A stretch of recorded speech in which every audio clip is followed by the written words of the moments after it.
The Sunny 16 rule is a method used to estimate the correct exposure in a given lighting scenario without the use of a light meter. And in this video, I'm going to try and explain how it works and as well give it a test and show you the results so you can see how it works in the real world. So yeah, that's the video and I hope you enjoy. This rule is super easy to understand and implement, and I think it's something that every photographer should know, whether you shoot film or digital.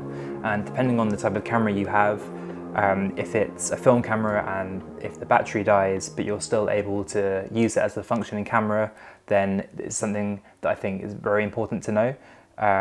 Like this, the M6, if the battery dies, you can still advance the film and you can still shoot, but with older versions like the M7 and other cameras that have a more of electronic shutter, then you can't advance the film or you can't take any photos when the battery dies. So cameras like this and older, from I think this was 86, but anything older than that, I think you are still able to, some cameras, not all cameras, but some cameras you're still able to shoot when the battery dies. And that's why I think this is really important to know. But it's also great to use as just a good starting point, so that once you've loaded your film, you can put your settings to roughly the right area where you think you'd get a good exposure, instead of looking through the viewfinder, adjusting your settings, looking, adjusting, and so on.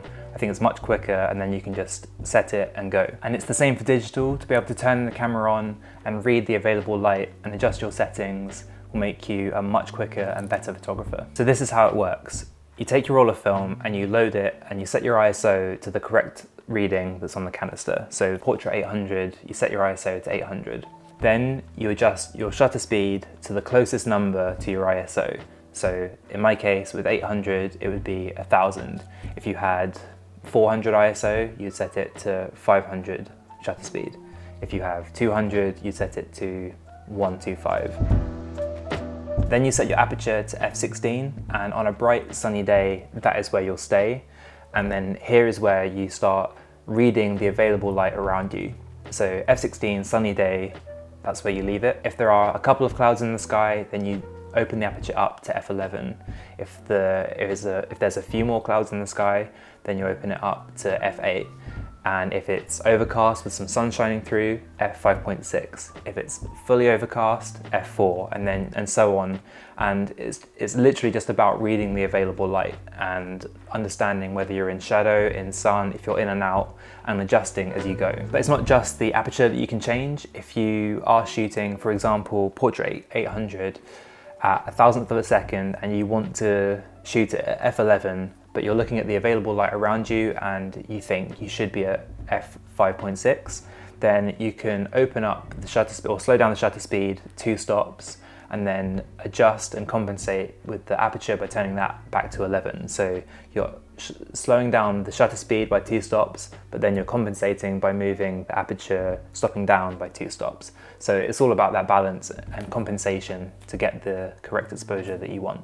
So that is a very, very basic explanation of how Sunny 16 works. And it's something that I use whenever I load film. I look at the available light around me and I adjust my settings so that I have a good starting point, but then I use the light meter as I shoot. But I've never gone out with the intention of just using Sunny 16 without using my light meter. So like with everything, I feel like it's easier to learn something if you actually go out and try it. So that's what I did. I took my M6 and some Ilford HP5 and I took out the battery so I wouldn't be tempted to cheat. And I made a video, but there are a couple of things to note. Although I was shooting Ilford HP5, which is a 400 speed film, I wanted to push it to 800 so I could get the extra depth of field as I was shooting out on the street, and I wanted to be able to keep everything in focus that I wanted. So I pushed it to 800. As I was shooting, I was also taking notes so that I could write down what the photo was and what my aperture and shutter speed was, just so that after I could reference it if I underexposed or overexposed, I'd be able to look back at the notes and see where I went wrong or where I went right. And lastly, I developed this roll at home using CineStill's monobath solution and scanned with the Epson V550. So I kind of had control over the developing and scanning process. Had I gone to a lab, then they might have corrected the exposure, which I didn't want. I wanted to just show you the results straight from the roll. But yeah, anyway, here's the video. Here are the results of the Sunny 16 roll.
think it was a good day to test this because when I first started it was quite sunny, there was a lot of clouds in the sky, but then slowly throughout the day there was more clouds coming over, but then they kind of went away again and the sun was constantly in and out.